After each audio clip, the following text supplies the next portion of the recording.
Плесень – это слово знакомо каждому, кто живет на Кипре. И независимо от того, у вас новый дом или старый, плесень может появиться везде. В сегодняшнем видео я вам расскажу, как избежать плесени и что нужно для этого сделать. Меня зовут Юля, и вы на канале Кариевая жизнь на Кипре. Сегодня мы вас пригласим к себе в гости, и я покажу 5 лайфхаков, 5 вещей, которые вам необходимо иметь на Северном Кипре для того, чтобы в вашей квартире никогда не было плесени, а также чтобы зимы на Северном Кипре у вас проходили в тепле и комфорте. Пошлите!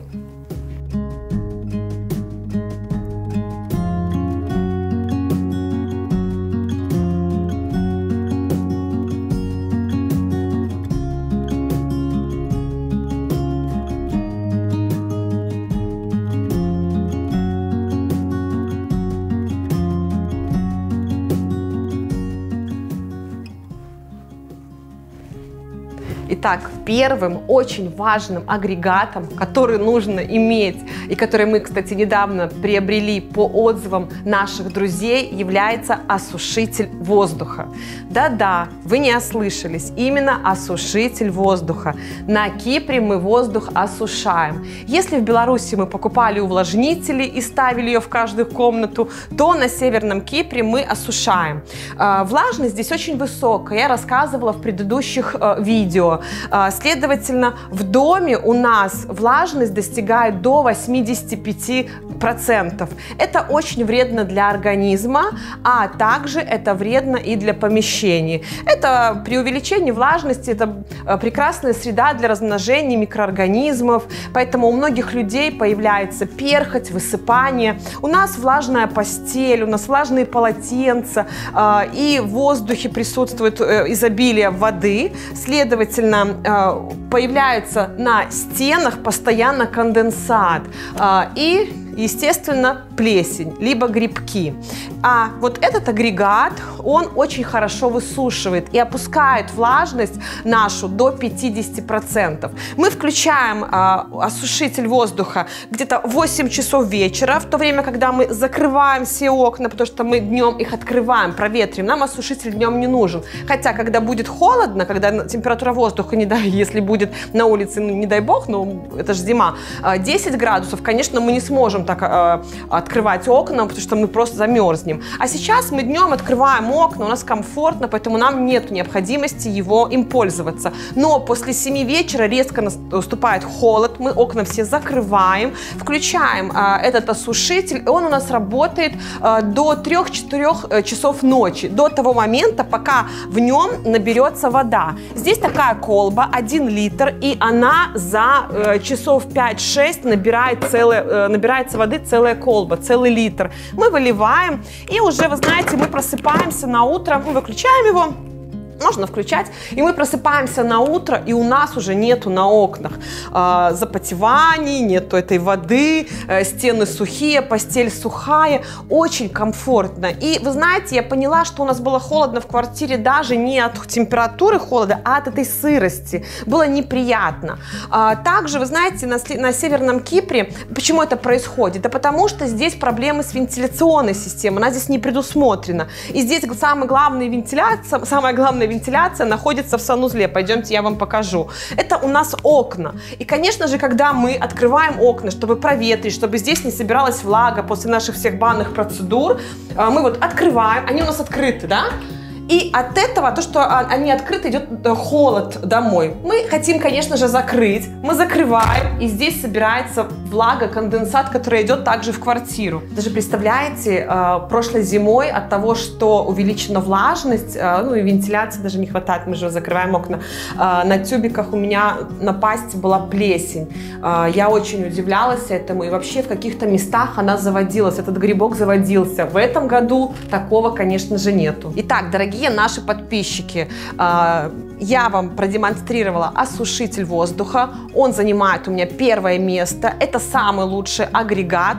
И я вам скажу, что если у вас он будет, вы будете им пользоваться, то у вас никогда дома не будет плесени. Он немного потребляет электричество, но он бесценен. Он нормализовывает влажность воздуха, и это полезно и для вашего здоровья, и для вашего помещения, в котором вы живете. Отапливать вы можете свою квартиру кондиционерами, обогревателями, теплыми теплыми полами, и независимо от того, у вас тепло дома или холодно, это уже насколько вам нравится, да, жить в холоде или в тепле, осушитель должен быть. Он и в холоде процент влажности нормализует, и в тепле процент влажности нормализует. Поэтому ставлю 100 лайков и вам рекомендую. Второе место важных вещей, которые вы должны иметь на Северном Кипре, чтобы у вас дома не было плесени, является сушка. Сушка для белья. У нас есть стиральная машина, в которой мы стираем вещи, и дальше мы эти вещи перемещаем вот в этот аппарат. Это сушка для белья. Вы складываете сюда мокрое белье, устанавливаете режимы, и через 1,5-2 часа у вас прекрасные, чистые, сухие, без катышков вещи, которые даже, я просто сказала, можно и не утюжить. Вот. Я очень довольна, потому что очень на улице большая влажность. На улице холодно, и ваше белье может сохнуть 2-3 дня. Многие поэтому сушат в квартире под кондиционерами. Привет, плесень! Тепло, влажно, и так постоянно, да, они эту влажность добавляют. Никогда этого не делайте. Всегда сушите либо на улице свое белье, ищите солнечные места, ну, а желательно приобретите себе сушилку для белья. Вы будете довольны. Ей пользовались все мои подружки в Беларуси. Я в итоге не купила, потому что у нас дома была приточно-вытяжная система, а также теплые водяные полы. Я зимой могла постельное белье высушить за пару часов, поэтому я не покупала. Но если бы я знала, что настолько классная вещь, конечно, я бы купила и там, в Беларуси. Поэтому я очень довольна. Но знайте, когда вы сушите белье, у вас уже влага испаряется, да, она собирается в контейнеры. Здесь есть такие контейнеры, их нужно, ну, воду с них нужно выливать. Ну, у каждого производителя по-разному, но вот у нас в контейнере вода собирается, но также влага уходит. Поэтому у нас, кстати, два агрегата, сушка, осушитель воздуха и сушка для белья работают в паре. Когда мы сушим, мы ставим рядом осушитель, температура, кстати, влажность поднимается, но быстренько там за 2 часа все это как-то там происходит такой процесс испарения, да. В общем, эти два аппарата работают в паре, и 1,5-2 часа они поработают, из воздуха лишнюю влагу осушитель воздуха забирает, и, конечно, у нас помещение не влажно. В общем, осушитель воздуха и сушка для белья должна быть в каждой квартире, потому что с декабря по март включительно есть проблема такая на Северном Кипре, лишней влажности, есть проблема холода, люди не могут быстро высушить белье, это некомфортно, вы будете ждать, пока у вас там высохнет какая-то маечка любимая. Поэтому я вам очень рекомендую эти агрегаты.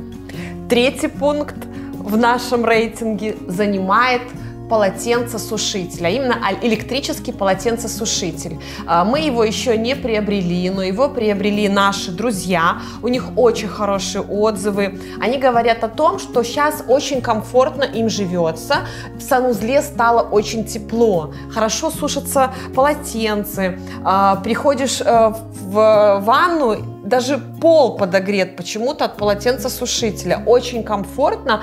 И мы хотим также приобрести, сейчас мы решаем вопрос с электриком, чтобы он нам розетку на 220 в нужном месте сделал. И если это сделать будет легко, он нам подтвердит, то мы едем в магазин, мы уже знаем где, есть, кстати, хороший полотенцесушитель, завезли на скидках, и мы поедем, обязательно его купим. И вы представляете, когда у вас в санузле работает электрический полотенцесушитель, там есть датчик, вы выставляете температуру, он немного электричества кушает, и у вас всегда теплые полотенца, вы заходите в комфортную ванну, ведь очень важно там, да, умываться, принимать душ. Вы можете открыть дверь в санузле, и у вас уже не из окна, в котором проветривание, холод идет, а уже из комнаты, наоборот, теплом веет. И когда работает вот осушитель воздуха, полотенцесушитель, когда сушится белье в сушке, то у вас и нету влажности лишней, нету холода лишней. На самом деле вы даже будете экономить. То, что вы закроете окна, у вас не будет уходить тепло, и вам не нужно столько кондиционером прогревать. Мы раньше прогреем кондиционером, а у нас санузле окно открыто для проветривания, чтобы не было там плесени. Этот воздух уходит теплый. А когда у вас все закрыто, работает осушитель, работает, ну вот как я вам назвала, не буду повторяться, ну тогда очень комфортно. Я вот вам рекомендую. Четвертым пунктом для комфортного проживания зимой в квартирах на Северном Кипре вам понадобится электроодеяло или электропростыни. У меня электроодеяло, я им очень довольна. У дочки моей электропростынь, ей больше нравится электропростынь. Вы одеваете это одеяло в пододеяльник, ну электропростынь, следовательно, вы накрываете простынью. Ложитесь, у вас температура в комнате, если вы не сильно любите кондиционер, будет, а он, кстати, и не нужен, вы будете экономить. У нас небольшие счета были в прошлом году, потому что мы выключали кондиционер на ночь, мы просто нагревали комнату, включали электроодеяло в розеточку, тут режимы. Я купила, кстати, Брески, очень им довольна, стоит $20, 20-30 долларов, я привезла с Беларуси. Прошлой зимой только я под ним и спала, он меня спасал. Ну и все, и вы ложитесь, и накрываетесь, и вы чувствуете, как, знаете, как младенец в коконе, свежий воздух, и вы спите в тепленькой кроватке. Пятый пункт. Я бы рекомендовала для комфортного проживания на Северном Кипре вам запастись теплой домашней одеждой и пижамками, а также теплыми тапочками и вязаными носочками. И, конечно же, купите ковры, теплые ковры, положите во все комнаты, и вашим детям, и вам будет, и питомцам вашим будет комфортно бегать по коврам. Мы положили и в зал, и на кухню, во все комнаты, и мне очень комфортно. Так, дорогие друзья, мы для вас сегодня сняли топ-5 главных вещей, которые вам необходимо иметь на Северном Кипре, чтобы ваша жизнь была комфортной и ваше жилье было в безопасности. Мы очень рады быть для вас полезны и снимать интересные видео, поэтому подписывайтесь на наш канал и жмите колокольчик, чтобы не пропустить следующее наше не менее интересное видео. А также, если вас интересует Северный Кипр, то мы с удовольствием ждем вас на этом острове и будем рады с вами познакомиться. До новых встреч! Встречаемся на Кипре!